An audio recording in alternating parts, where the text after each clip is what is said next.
Sir देखिए ऐसा उसकी जांच कराई सर गई, वो सपा बयान को गलत तरीके से सर सपा सुप्रीमो आपको तंज में हमेशा डीसीएम कहते हैं।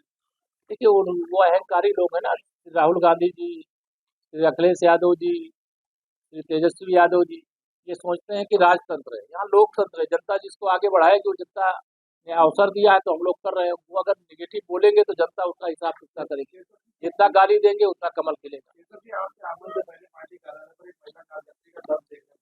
उसका कहना था पार्टी के जो विधायक हैं या अन्य जनप्रतिनिधि हैं वो कार्यकर्ताओं का सम्मान नहीं करते हैं, नहीं, माफिया राज कर रहे हैं। हर कार्यकर्ता हमारा, वो अपने को, मैंने कल कहा वहाँ बैठक में भी कहा है कि डिप्टी सीएम से कम ना समझे।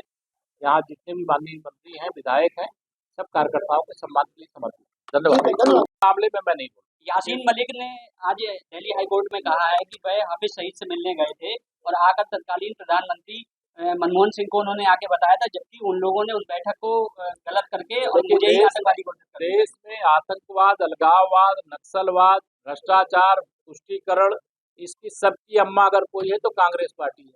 और कांग्रेस पार्टी के इस प्रकार के इतिहास में अनेक कारनामे हैं। उस कारनामे की सजा जनता ने उनको दे दिया है, सत्ता से विदा कर दिया है। सत्ता से विदा होने के बाद ये पानी के बिना जैसे मछली तड़पती है, वैसे ये लोग तड़प रहे हैं।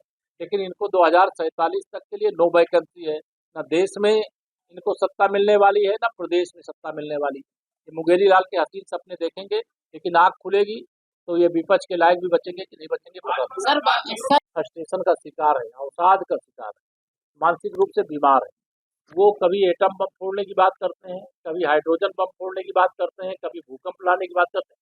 विनाश के अलावा उनके पास कुछ नहीं है। हम लोग विकास की बात करते हैं, सबका साथ, सबका विकास।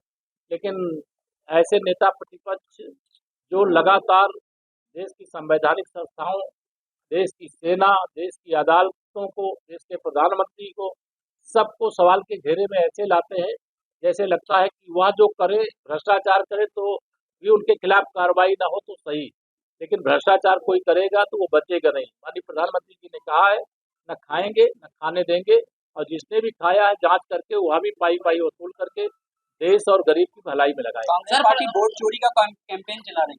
कांग्रेस पार्टी के कैंपेन को जनता का समर्थन नहीं मिल रहा है और वह जनता के बीच में अलग थलग पड़ गए। जनता भारतीय जनता पार्टी को अपना समर्थन दे रही है, मोदी जी को समर्थन दे रही है, और 2027 में हम लोग उत्तर प्रदेश में 2017 दोहराएंगे। तीसरी बार प्रचंड बहुमत से भाजपा की सरकार बनेगी। पीलीभीत जनपद की आज जिले की समीक्षा बैठक थी और समीक्षा बैठक में हमारे प्रभारी मंत्री श्री बलदेव औलख जी और हमारे मंत्री परिषद के साथी एक पीलीभीत सदर के विधायक संजय गंगवार जी और हमारे अन्य तीनों विधायक बाबूराम जी, स्वामी प्रभुतानंद जी, विवेक वर्मा जी और हमारे जिला अध्यक्ष जी और यहाँ के सभी जिला के अधिकारियों की उपस्थिति में बैठक हुई और बैठक में कई महत्वपूर्ण निर्णय दिए गए। एक ही लक्ष्य है कि पीलीभीत को, जैसे पीलीभीत की जनता ने कमल खिलाया है, हम लोग भी पीलीभीत को कमल की तरह खिलाना चाहते हैं। यहाँ विकास की गंगा बह रही है, उसको तीव्र गति से आगे बढ़ाना चाहते हैं। डबल इंजन सरकार का संकल्प सबका साथ सबका विकास का है और जितनी योजनाएं सरकार की विभिन्न विभागों के माध्यम से चल रही हैं, उसका लाभ आम जनता तक समयबद्ध तरीके से पहुंचे।